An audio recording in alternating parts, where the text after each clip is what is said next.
Hi everyone. In this video I'm going to demonstrate moderated multiple regression in Stata, where you have a continuous focal independent variable and a continuous moderator variable. So we're going to be designating the focal independent variable as variable x and the moderator as variable w.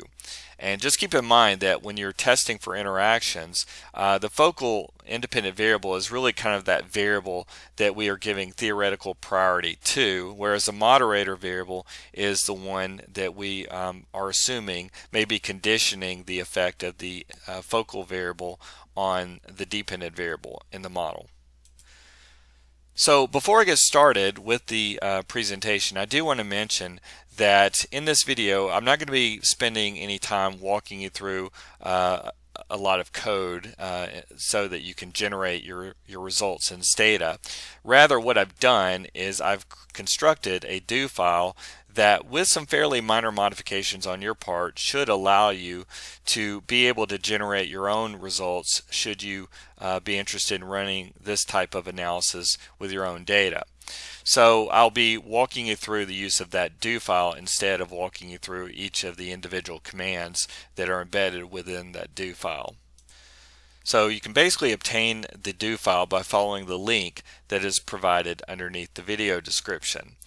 You will also find underneath the video description a link to the Stata data file that I'll be working from in this presentation, as well as a PowerPoint that will contain a lot more detail that I'm going to be covering as I move through this presentation. I do want to mention too that inside the PowerPoint there are slides that will compare the results generated using this do file with those that I've generated using Andrew Hayes process macro in SPSS. So for the demonstration, we will be using data from an article by Zhao et al. On the relationship between anxiety and burnout among Chinese physicians. They tested a moderated mediation model. We're not going to be testing that type of model in this analysis. We're just basically utilizing their data for the examples that we're going to be going through.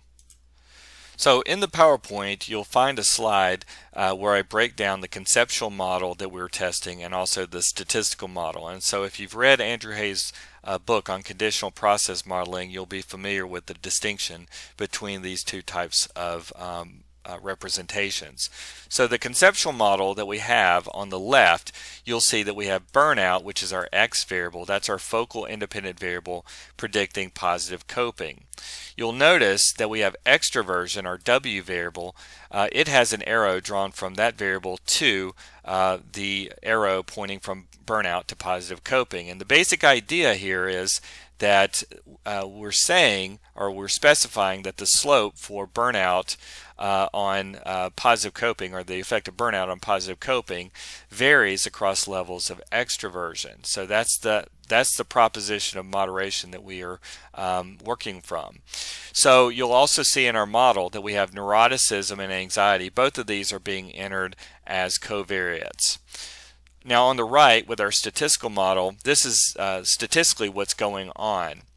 So you'll notice that we have burnout, extroversion, and then we have an interaction term that's formed. Basically, we are creating a new variable that is the product of burnout and extroversion, and that's why it says burnout times extroversion right here. So that variable is being incorporated as a predictor of positive coping alongside the individual variables burnout and extroversion and neuroticism and anxiety. So when we look at the statistical model that we are testing, you can see that we have fitted y is equal to our intercept plus the product of the slope for burn times burn plus the product of the slope for extroversion times extroversion plus the slope for the interaction term times the interaction between burnout and extroversion plus the product of the slope for neuroticism and neuroticism plus the slope for anxiety times anxiety. So that's the full model that is being tested. Okay, so before opening up Stata and using our do file, I just want to briefly show you what it looks like.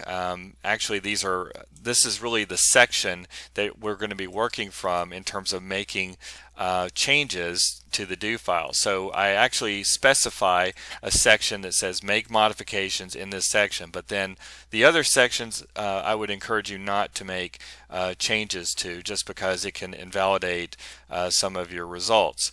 But you'll notice that the way this is laid out, you'll see right here on line 45, I'm using a command here, right here. Basically, is we're creating a global macro called varlist, and it's set equal to, and you'll see that I've got some variable names in here. And basically, all you're going to need to do is to include variable names between the quotation marks. You don't need to make any other changes to this line except adding in your variable names. But you'll see that the first variable in the list should be the name of your dependent variable.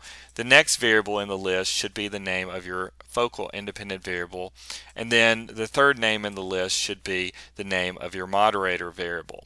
You'll also see on line 54 right here, it says global coves equal. So we're creating actually another macro that contains your covariates, or the names of the covariates, which is our neuroticism and anxiety variables. So these are the names of those variables right here as they appear in the data set. So if it happens to be the case that you don't have any covariates, then just leave the quotation marks with a space in between. So as you move then a little bit further down, what you're going to see is I've got several options that are incorporated in here. So the first option is on line 62. You'll see it says global center equals, and basically all you'll need to do is to change this, either have this set at 0 or 1. So a value of 0 indicates that you do not want to use mean centering prior to forming the product terms for your analysis. If you set it at 1, then you are requesting mean centering prior to formation of the product terms. So you'll see also on line 69 you have another option.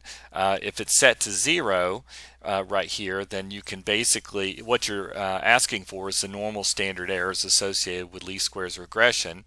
If you have this set at 1, then you are requesting heteroscedasticity consistent standard errors. And you'll see on line 75 right here, I've got conditioning values, or con values right here. It's set equal to 0 in this slide. A value of 0 is basically indicating that you want to use really the standard conditioning values for x and w. That is mean minus 1 standard deviation, the mean, and mean plus 1 standard deviation for those variables. If you set this at 1, then your conditioning values will be the 16th, 50th, and 84th percentiles of the raw score distributions for X and W. And that's actually kind of more encouraged by Andrew Hayes in his book, again, on conditional process modeling. And then finally, you have an option down here on line 81 to plot the simple slope. So if it's set to 0, you won't be generating a plot. If it's set to 1, then it will generate a plot of the simple slopes.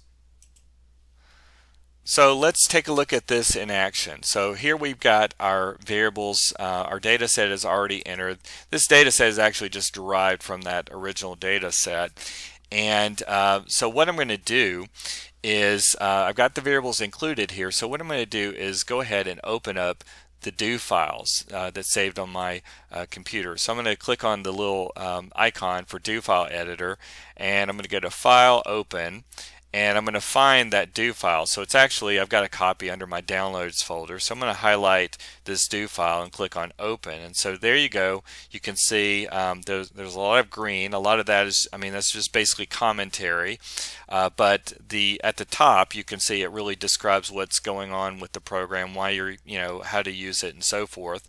As you scroll down, you'll see it's got a section of make modifications to this section. Again, let's just say that I was typing this stuff in for a new study, and let's just pretend like our study is new here. And so what we'll do is we'll type in the name of our dependent variable, which happens to be the pos COPE variable, POSCOP, for positive coping. Our independent variable, our focal independent variable, is burnout, so we're going to type in burn, and then we're going to type in the name of the moderator, so it's extrav right there. So those are the variable names as they appear in my data set.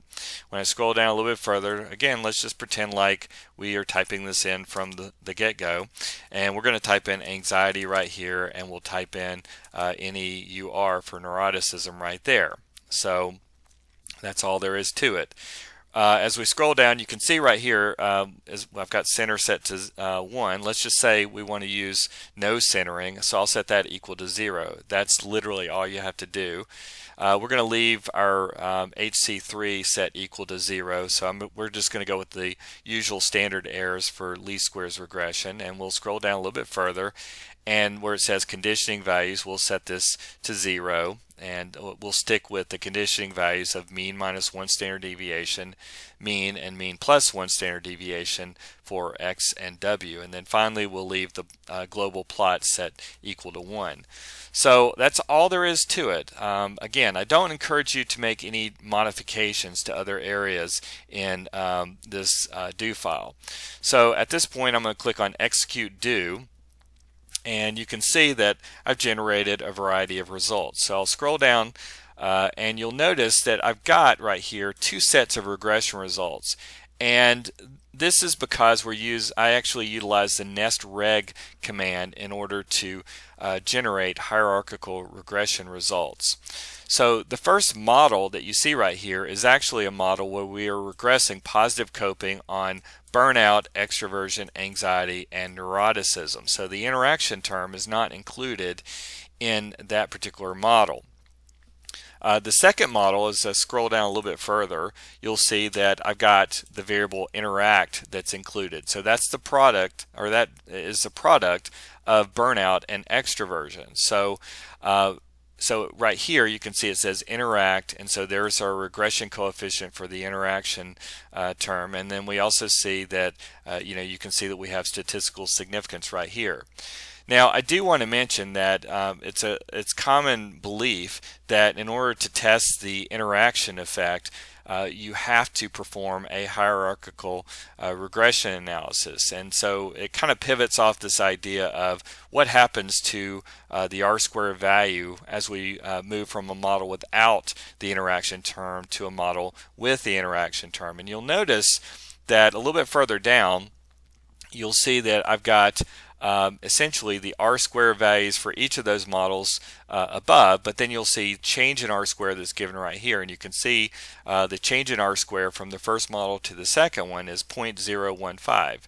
So basically by adding in the interaction variable, we are accounting for an additional 1.5% of the variation with respect to positive coping. Now, as I said, that's a common belief that is actually a requirement. You can also see really quickly that you have the f-test, which is testing the change in R-square. So there's your f-test of the change in R-square and significance level. Now, it's actually a misconception that is a requirement, though, because basically the test of the interaction effect that's given right here is equivalent to the f-test for the change in R-square. And in fact, if you square the t-value for the interaction term, then that will give you the f value that you see in this table right here. So it's just, if you take the 4.44 and square it, it produces the same value as the f value for the change in R-square. And if you scroll down a little bit further, you'll also notice that I've got a table in here for partial and semi-partial correlations of positive coping, which is our dependent variable, and each of our predictors in the model. And you'll see right here it says the interaction. You've got the semi-partial correlations that are given right here in this column. So this is the semi-partial correlation between the interaction term and positive coping. And if we square that right here, you'll see that we get the exact same value as the R-squared change up here. So basically then we're not getting anything different between the change in R-square and the squared semi-partial correlation. They're going to be exactly the same. Now, another thing that I want to highlight in our output, when we go back to this second model right here that includes the interaction term, you'll see that we've got our burnout and extroversion. We have our regression coefficients that are given right here. And another common misconception is that these coefficients represent main effects, like we would think about in the context of a factorial ANOVA. And that's actually an incorrect way of talking about it. These are actually referred to as simple effects or simple slopes, reflecting the effect of a given variable on the dependent variable when the other variable is zero. So in other words, the slope that you see right here for burnout, which is negative 0.308, that's the effect of burnout on positive coping for a case that falls at 0 on extroversion. And then the slope for extroversion is the predictive relationship between that variable and positive coping for a case that would fall at 0 on burnout. And both of those coefficients obviously are going to be adjusting for the other coefficients within the model. So just keep in mind that when you're talking about the slopes for the variables that are incorporated into the product term, that those slopes are simple slopes. They're not main effects. So now let's scroll down a little bit further in our output file, and one of the things that we oftentimes want to do if we find a significant interaction, and by the way, if I scroll back up here, we did find that the interaction was statistically significant right here, which again was consistent with what we had found with respect to the change in R square right here. So because our interaction is statistically significant, we'll want to kind of probe that interaction. So we can do that through a visual analysis and also through simple slopes tests. So you'll see in our output right here, we've got where it says this delta method, right? Excuse me, not that. We're going to be looking in this column right here for dy dx. And basically these three values right here that you see are simple slopes of the effect of our burnout variable, our main or focal independent variable on positive coping at three different levels of our moderator variable. So as you're looking at this, just keep in mind that up here it's got the different levels of the moderator. So you can see right here, one standard deviation below the mean on extroversion is roughly 0.243. The mean on extroversion is roughly 0.534, and one standard deviation above the mean on extroversion is roughly 0.82578. Okay, so essentially these are the slopes that correspond to those values, and also we're holding anxiety and neuroticism constant. So you can see that the slope at one standard deviation below the mean on extroversion, the slope is negative 0.241, and we see that effect is statistically significant. Then at the mean on extroversion, we have a slope of negative 0.161, and we see that that effect is significant as well. Then at one standard deviation above the mean, we also have a negative slope, and we see that that's statistically significant. Now, the thing to keep in mind, though, as you're looking at these slopes, is that they are not all the same. And that's consistent with the idea that we would have moderation by our extroversion variable. You can see that we have a much more pronounced negative slope at one standard deviation below the mean than we have one standard deviation above the mean. They're all negative slopes for sure, and they all happen to be statistically significant, but it's the variation in those slopes that matter when it comes to talking about the interaction itself. So we can visualize this by looking at the plot that we've generated. So here's the plot of those simple slopes right here, and you can see that basically what we have right here is that one standard deviation below the mean on extroversion is the blue line. The green line is 1 standard deviation above the mean, and then the red line is essentially the mean on extroversion. So these are the effects that are basically being represented right here, and you can see that that green line that we have right there, that's 1 standard deviation above the mean, and you can see it's a much less pronounced negative slope than what we have at 1 standard deviation above the mean. And as we scroll down a little bit further, a lot of times folks are not going to be terribly interested in all this, but this is just kind of showing you how these points are plotted in this particular graph. So as you can see right here, you'll see that we have values of burnout and extroversion basically at 1 standard deviation above the mean, below the mean, or at the mean, and these are all the different combinations of those values. So if I scroll down a little bit further, you'll see in this table here it says margin. These are all the fitted values by substituting those different combinations into our regression formula and holding anxiety and neuroticism at their respective means. Okay, so now let's say that we want to utilize mean centering of our variables, so what our x and w variables. So what I'll do is I'm going to change center and set that equal to 1, and I'll go ahead and just leave the conditioning values set equal to 0. So in this case right here, I'll just execute the do file right here. Here's our plot again. And so we'll go back up above right here, and we'll just take a look at our output. So again, we have our two regression models, the hierarchical regression that's been carried out using the nest-reg command. And what you're going to find is that the overall fits of the models are going to be exactly the same as before.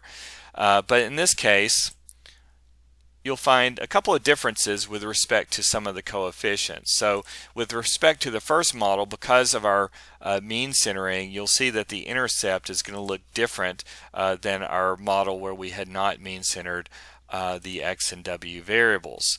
With respect to block 2, this particular model right here, you're going to find not only that the intercept differs, but then you're also going to find that these slopes right here differ from what we saw before. And just keep in mind what I said previously about these effects. These are not main effects, but these are simple slopes.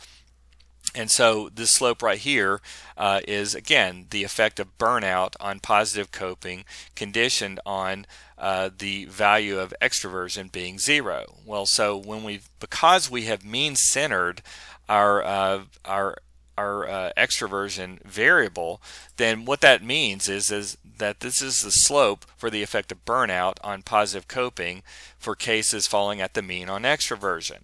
And by the same token, when we look at the slope for extroversion, that would be the predicted relationship between extroversion and positive coping for cases falling at the mean on burnout. You're also going to find too that the slope and the significance test and everything for the interaction term, all of these are going to be exactly the same as in the model that we ran previously, where we had not mean centered our focal independent variable and our moderating variable. It's a common misconception that it's necessary for one to center those variables prior to forming the interaction term, and the common argument that's made is that it reduces collinearity between the interaction term and those variables or its constituent variables. But the fact of the matter is that it is not a requirement to mean center your variables, and in fact you will end up with the same results for the interaction term whether you mean center or not. And I do go into more detail on that issue in the PowerPoint. So we'll go ahead and scroll down a little bit further and go back to our simple slopes test. So again, looking at our dy dx column right here, you'll notice that the slopes, some of them look a little bit different, but you'll see right here that basically with respect to the conditioning values for extroversion, we have minus 0.291 0.29122, and then we have plus 0.29122, and the standard deviation for the extroversion, that actually happens to be the case. And so the deal is that when we mean centered our extroversion variable, although the mean becomes 0, the standard deviation is exactly the same. And so if we take one standard deviation basically take one standard deviation below the mean, then that has to equal minus the standard deviation, and then one standard deviation above the mean, that would have to equal plus that standard deviation of 0.29122. And so there you go, there's our 0 for the centered variable. So as we're looking at our slopes right here, you'll see that this is again one standard deviation below the mean, this is one standard deviation above the mean, and then this is at the mean on our variable.